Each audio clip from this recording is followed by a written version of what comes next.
Brăduț! Haide! Hai! Hai, Brăduț! Haide! Hai! Brăduț!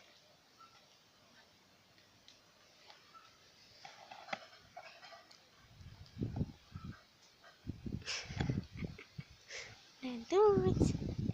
Uite ce am adus aici. Ia uite! Brăduț! Haide, Brăduț!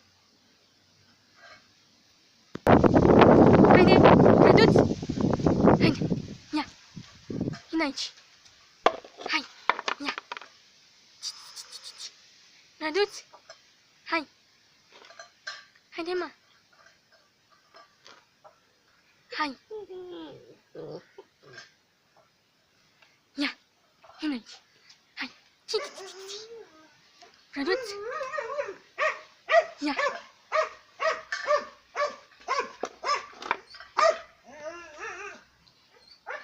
Hai! Mănâncă!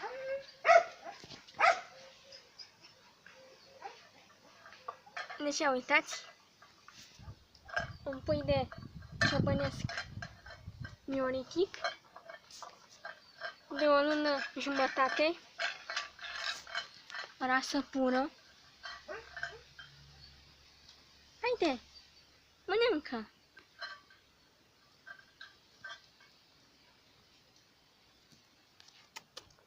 Am Brăduț.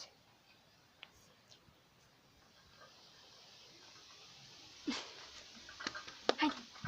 Brăduț! Brăduț! Hai!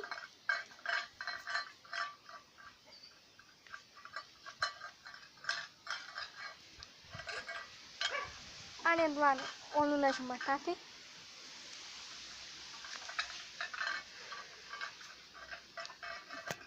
Și Brăduț! Este pufos. O să aibă blana foarte lungă. Haide, Brăduț! Ia! Deci.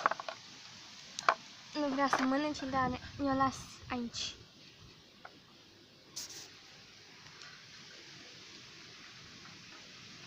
E de rasă pură. Mioritic original. Uitați ce labe are.